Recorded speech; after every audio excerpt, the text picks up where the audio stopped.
নমস্কার বন্ধুরা, পাঁচমেশালি পাঁচফোড়নে সবাইকে স্বাগত জানাই। বন্ধুরা, আমি আজকে বানাবো মুসুর পোলাও।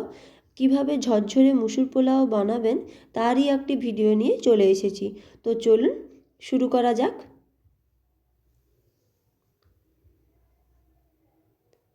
এই মুসুর পোলাও বানাতে গেলে কয়েকটি উপকরণ লাগে, যেমন আদা, রসুন, ধনেপাতা, পেঁয়াজ, টমেটো, কাঁচা লঙ্কা আর গোটা জিরে, এলাচ, আর লাগে তেজপাতা। আর আপনারা চাইলে আপনাদের পছন্দ মতো সবজি দেবেন। তার প্রথমেই আমি কড়াই বসিয়ে তাতে 2 চামচ মতো সাদা তেল আর 1 চামচ মতো 1 থেকে 1.5 চামচ মতো ঘি দিয়েছি। ঘিটা গরম হয়ে গেলে আমি এখানে 1 চামচ গোটা জিরে, একটা এলাচ, আমি এখানে ছোট এলাচ ব্যবহার করছি, আপনারা চাইলে বড় এলাচ দেবেন, খুবই ভালো লাগে। আর 4-5টা গোলমরিচ গোটা আর 2টো লবঙ্গ দিয়েছি। এটা ভাজা হয়ে গেলে আমি এখানে মিডিয়াম সাইজের 2টো পেঁয়াজ কুচিয়ে নিয়েছিলাম, সেটা দিয়ে দিলাম। এই শীতের রাতে কারোর যদি কিছু বানাতে না ইচ্ছে করে, তো এইভাবে মুসুর পোলাও বানালেই আপনাদের খাওয়ার হয়ে যাবে, ডিনারটা। তো এই জন্য বলছি, আপনাদের এভাবে বানিয়ে কিভাবে পারফেক্ট ঝরঝরে মুসুর পোলাও হয় সেটা আপনারা স্কিপ না করে দেখতে থাকুন।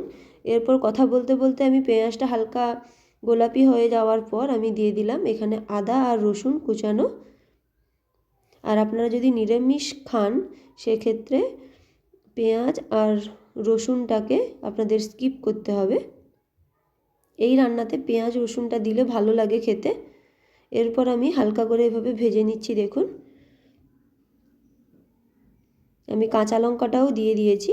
এরপর টমেটোটাকে আমি হালকা এভাবে 1 থেকে 2 মিনিট মতো কষাবো। টমেটোটা হালকা একটু নরম হয়ে গেলে তাতে পরিমাণ মতো লঙ্কার গুঁড়ো, হলুদের গুঁড়ো, আপনারা যেভাবে ঝাল খাবেন সেই অনুযায়ী দেবেন, আর অল্প একটু ধনে গুঁড়ো দিয়েছি। দেখুন, দিয়ে আবারও মশলাটাকে ভালোভাবে কষিয়ে নিচ্ছি।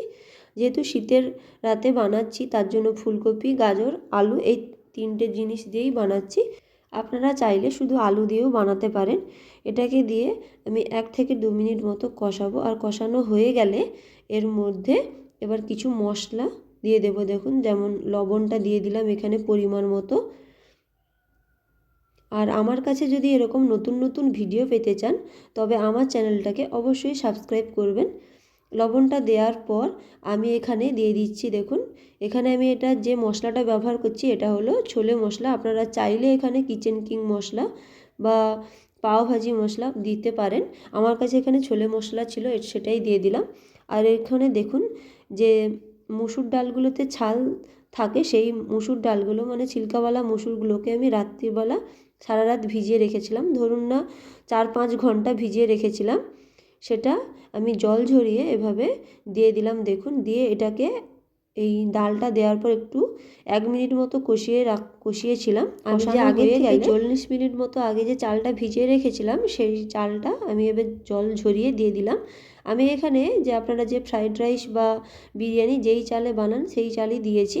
আপনারা যেরকম চালটা বুঝবেন যে সেদ্ধ কীরকম হচ্ছে সেই অনুযায়ী জলটা দেবেন। আমি এখানে যতটা চাল নিয়েছি তার ডবল এখানে জল দিলাম। দেখুন, যেই বাটিতে মেপে দিয়েছিলাম সেই বাটি অনুযায়ী জলটা দিলাম। এভাবে জলটা দিয়ে আমি এটাকে ঢাকা লাগিয়ে রেখে দেবো। আর তার আগে কয়েকটা জিনিস দিয়ে দিচ্ছি। দেখুন, যেমন লবণটা একটু কম মনে হচ্ছিল, সেই জন্য লবণটা দিয়ে দিলাম। আর এইসব আপনারা চেক করে নেবেন, কারণ এখন আমি ঢাকা লাগিয়ে রেখে দেবো তার জন্য।